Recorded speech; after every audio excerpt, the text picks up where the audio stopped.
Salut, salut, salut. Bienvenue dans ce tout premier épisode de French Mornings, le podcast.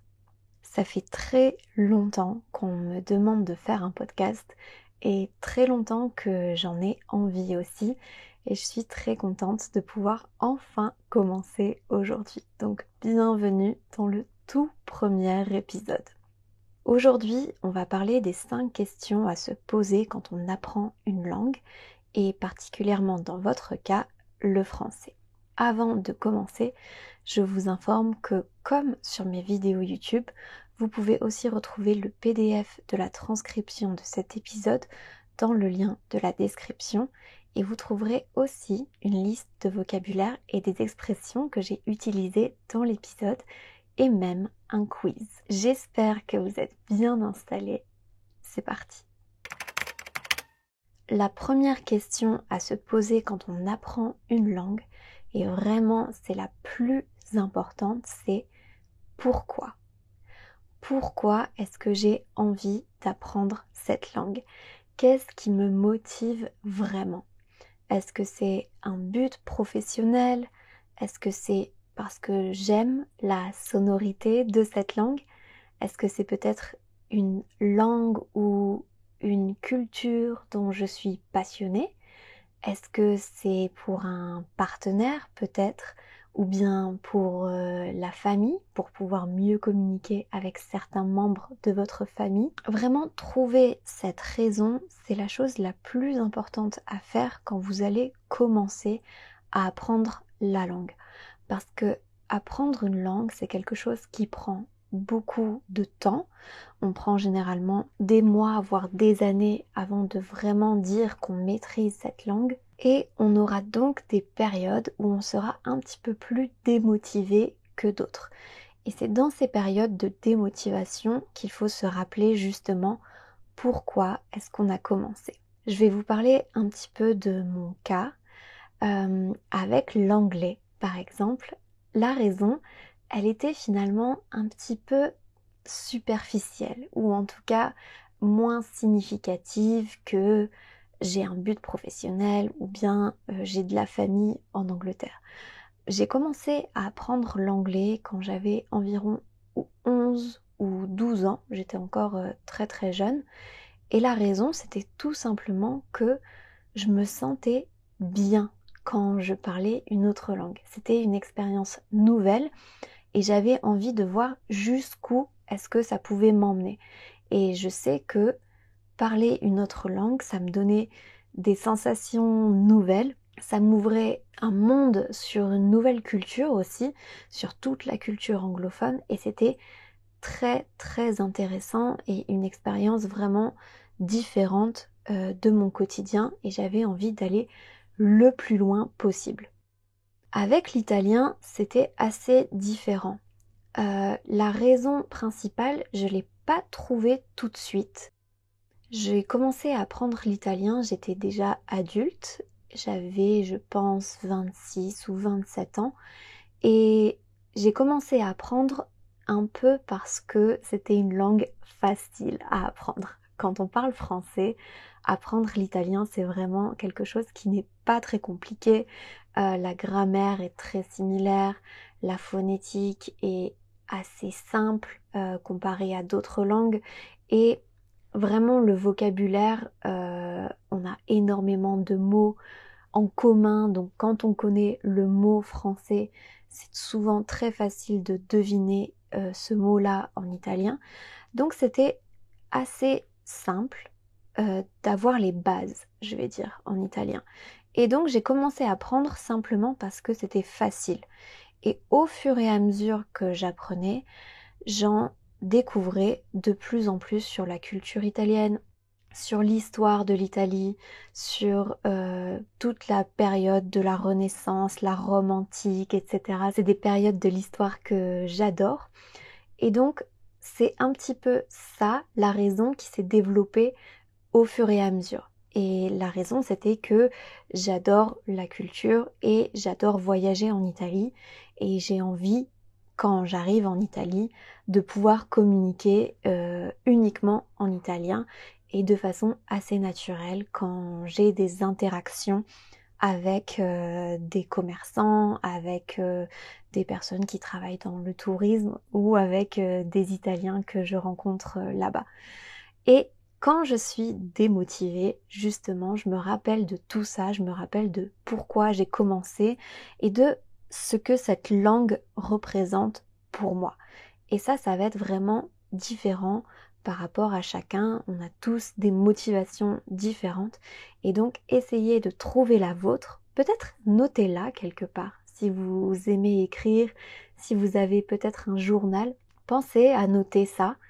Et ça donnera un petit peu plus d'intention à pourquoi justement vous avez décidé d'apprendre le français. La deuxième question à se poser, c'est de quelle manière est-ce que je vais apprendre? Et pour ça, il faut un peu comprendre quel genre de personne on est, qu'est-ce qu'on aime, quelles sont ses préférences et qu'est-ce qui fonctionne pour nous. Est-ce que vous êtes quelqu'un de très introverti ou plutôt extraverti? Est-ce que vous avez besoin de passer du temps à étudier seul? Ou bien est-ce que au contraire vous aimez pratiquer avec d'autres personnes? Peut-être que vous avez besoin de prendre un professeur qui vous donnera des cours particuliers parce que vous avez vraiment envie de parler tout de suite et vous avez besoin tout de suite d'échanger avec quelqu'un. Ou au contraire, peut-être que vous êtes plus introverti, que vous avez besoin de prendre plus d'assurance seul en étudiant d'abord un peu de votre côté, en étudiant pour être sûr de comprendre les bases et ensuite seulement de commencer vraiment à parler. Ça va vraiment dépendre de chacun. Il n'y a pas une seule recette, une seule manière de faire qui fonctionne pour toutes les personnes. On essaye de vraiment d'adapter ce qui fonctionne à soi et aussi ce qui nous plaît vraiment. L'autre question qu'il faut que vous vous posiez, c'est qu'est-ce que j'aime faire au quotidien et comment je peux ajouter du français à tout ça.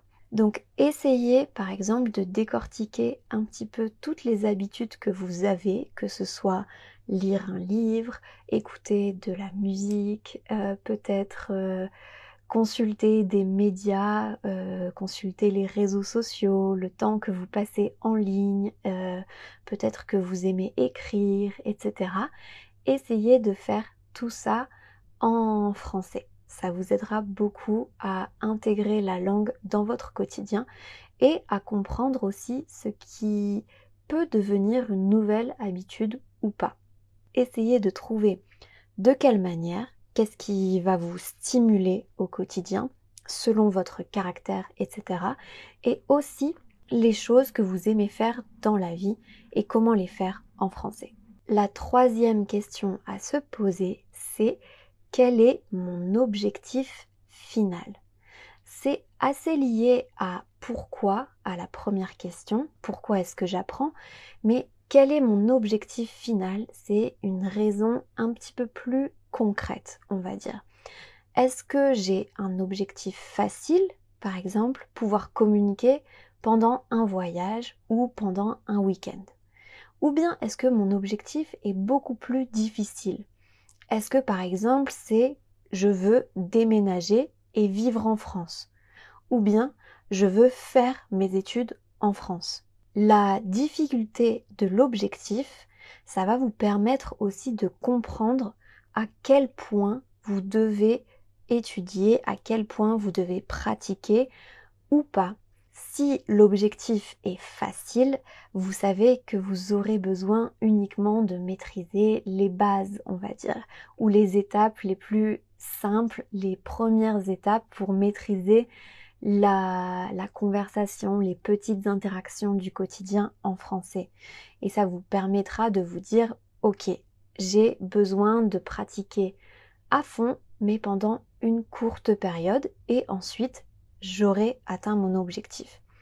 Si l'objectif est plus difficile, si l'objectif c'est de déménager et de vivre en France, alors vous savez que ça va vous demander plus d'efforts, surtout sur le long terme.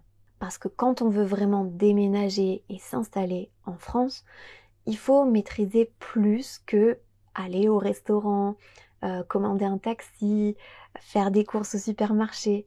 Il faut maîtriser la conversation en groupe, les expressions utilisées par les locaux. Il faut un niveau de français qui est quand même beaucoup plus avancé que simplement communiquer pendant un voyage. Il faut se dire que le niveau qu'on veut atteindre, c'est vraiment parler français devient naturel pour moi. Et je ne me pose même plus la question quand je le fais et ça me demande beaucoup moins d'efforts. C'est ce niveau-là auquel on veut arriver. Et dans ces deux situations, l'objectif facile ou l'objectif difficile, le niveau d'effort à fournir pour l'atteindre est quand même très différent dans les deux cas. Et donc si vous partez en sachant à l'avance la quantité d'efforts que vous devez fournir, mentalement, ce sera beaucoup plus simple de rester motivé sur le long terme. Si votre objectif est difficile, vous savez que c'est normal que ça prenne du temps, c'est normal que parfois ce soit plus difficile que si votre objectif est simplement de communiquer pendant un voyage. Et ça, c'est à vous de décider. La quatrième question à se poser, c'est quelles sont les étapes pour atteindre mon objectif? Avoir un objectif, c'est très important, comme on vient de le dire, mais comprendre comment l'atteindre, ça l'est tout autant. Pour ça, il va falloir décomposer cet objectif final en plusieurs petits objectifs qui vont être plus accessibles et aussi qui vont continuer à vous motiver. Parce que si vous voyez que vous atteignez à chaque fois un nouveau petit objectif, une nouvelle étape supplémentaire, ça va vous permettre de vraiment rester motivé et de continuer à progresser. Dans le cas, par exemple, où votre objectif est assez simple, je veux pouvoir communiquer pendant un voyage. Quelles sont les petites étapes que vous pourriez mettre en place pour pouvoir atteindre cet objectif? Ça pourrait être, par exemple, je veux être capable de me présenter en français. Ou bien, je veux être capable de commander un café. Ou bien, je veux être capable d'aller au restaurant et de commander du vin. Il y a plein de scénarios possibles et c'est vous qui les connaissez le mieux puisque vous pouvez imaginer comment se passera ce voyage par exemple. Qu'est-ce que vous allez faire? Est-ce que vous allez aller au restaurant? Est-ce que vous allez faire des sorties? Est-ce que vous allez visiter des musées? Imaginez le genre de situation que vous allez rencontrer et essayez de pouvoir vous préparer à l'avance à les vivre. Et si vous avez un objectif plus difficile, vous voulez atteindre un niveau plus avancé, eh bien vous savez que les étapes vont être plus nombreuses.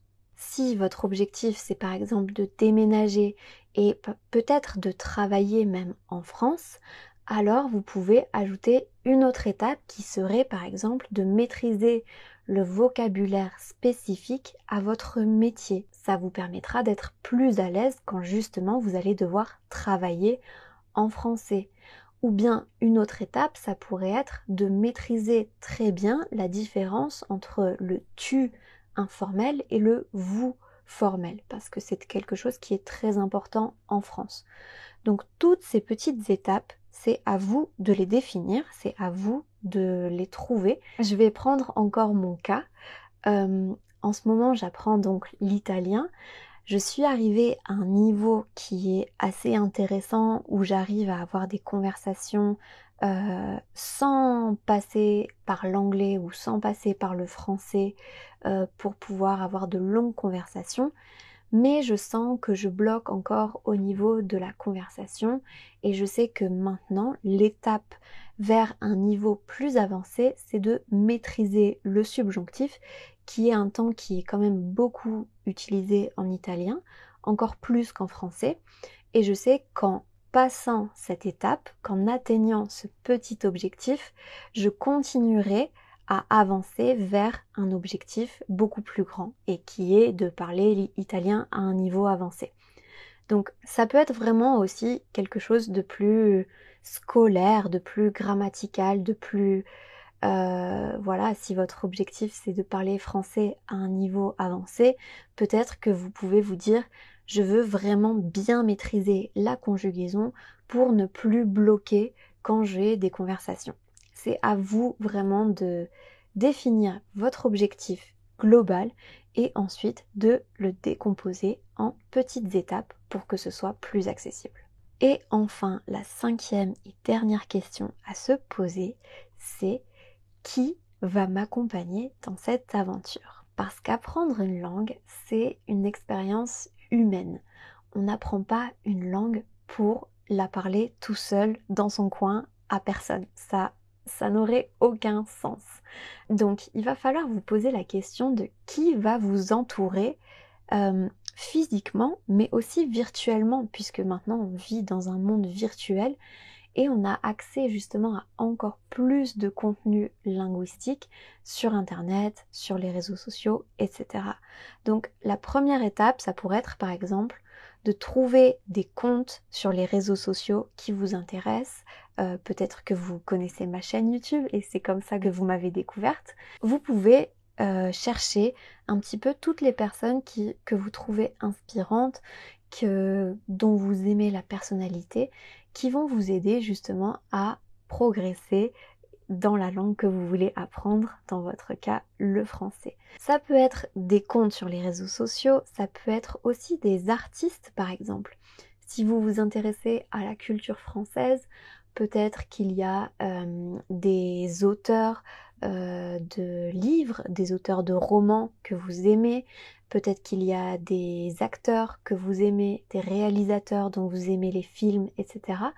Et donc maîtriser la langue, ça vous permettra de mieux comprendre et de pouvoir peut-être lire un livre de Victor Hugo si vous aimez la littérature, ou bien de voir des films français sans avoir besoin des sous-titres, des séries d'ailleurs, il y en a énormément, et peut-être que ces personnes, ces artistes, vont vous accompagner finalement sans qu'ils le sachent, mais feront partie de votre apprentissage. Vous pouvez également demander à des amis, si vous connaissez des amis qui apprennent la langue, qui parlent, pardon, la langue que vous voulez apprendre, c'est important que vous puissiez avoir des conversations avec des personnes qui connaissent vraiment la langue, qui sont là pour vous aider, pour vous corriger peut-être parfois, et surtout pour pratiquer de manière générale, pour pouvoir l'intégrer encore une fois à votre quotidien.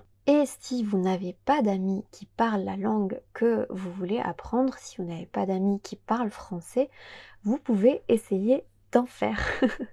Vous pouvez essayer de contacter des personnes sur des groupes Facebook ou sur des applications. Il y a par exemple Tandem qui existe, où c'est une application où les gens se rencontrent pour échanger des langues. Et c'est quelque chose que j'ai beaucoup fait, moi, par exemple. Quand j'étais à Paris, j'ai cherché le groupe des Allemands à Paris. Donc j'ai rencontré des personnes qui parlaient allemand. On parlait par exemple une demi-heure en allemand et ensuite une demi-heure en français. Et pour certaines personnes même, on s'entendait tellement bien, on était devenus assez amis que finalement, bon, ça n'a pas été très productif puisque mon niveau d'allemand et son niveau de français à cet ami n'était pas suffisant pour qu'on se comprenne assez et qu'on raconte des histoires, etc. Donc on a fini par parler en anglais. Mais la bonne chose dans tout ça, c'est que je me suis fait une amie de plus. Mais ça n'a pas toujours été le cas puisque vous savez peut-être que j'ai rencontré d'autres créateurs de contenu avec lesquels on a formé un groupe qui s'appelle Liga Romanica. On avait une chaîne YouTube qu'on n'utilise plus beaucoup en ce moment. Mais quand on s'est rencontrés, c'était pas dans l'optique, pas dans le but de faire une chaîne YouTube, mais simplement de rester en contact et de pouvoir échanger quand on avait des questions, de pouvoir partager un petit peu sur notre quotidien et sur les problèmes qu'on avait et même sur les réussites qu'on rencontrait parfois. Et quand on s'est rencontrés, donc il y a Elena qui est espagnole, Davide qui est italien et Léo qui est portugais. Quand on s'est rencontrés, on s'est rendu compte qu'on parlait tous anglais et l'autre langue qu'on avait en commun, c'était l'italien. Et on a décidé entre nous de toujours parler en italien pour justement pouvoir continuer à progresser, principalement Elena et moi, puisque Léo et Davide est italien, donc il parle forcément très très bien. Et Léo a un excellent niveau, donc il n'avait pas vraiment besoin de progresser.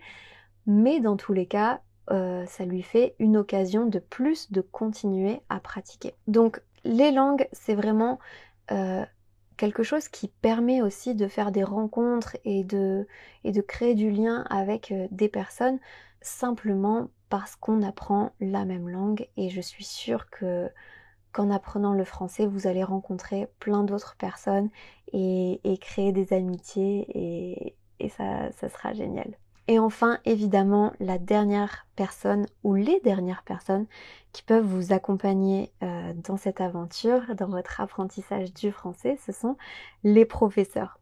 Alors que ce soit en ligne, sur YouTube, sur les réseaux, sur Instagram, etc., ou bien des professeurs plus particuliers avec lesquels vous allez avoir des cours privés ou bien des cours dans une école de langue par exemple. Tout ça aussi, c'est des personnes qui peuvent vous accompagner. Après, c'est pas obligatoire. Vous avez la possibilité aussi d'apprendre seul. C'est ce que j'ai fait pour l'anglais, par exemple. J'ai vraiment appris seule. J'avais des professeurs à l'école, mais je pense pas que ce soit comme ça que j'ai appris. J'ai plutôt appris par moi-même. Et pour l'italien, par contre, ça m'a beaucoup aidé d'avoir des professeurs en ligne avec lesquels je pouvais parler et pour que ce soit de manière un petit peu plus intensive. Donc encore une fois, ça dépend de votre personnalité, de ce que vous aimez. Et les professeurs aussi peuvent parfois devenir des amis. C'est le cas par exemple de ma professeure d'italien avec laquelle je suis toujours en contact et qui est devenue une amie aussi.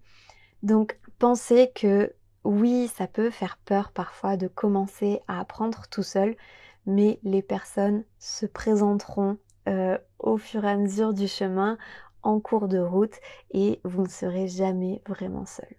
Merci beaucoup d'avoir écouté ce premier épisode, merci d'avoir été au rendez-vous. N'oubliez pas que vous pouvez télécharger le PDF avec la transcription et le vocabulaire de l'épisode pour continuer à pratiquer. J'espère que ce premier épisode vous aura plu et je vous dis à très bientôt.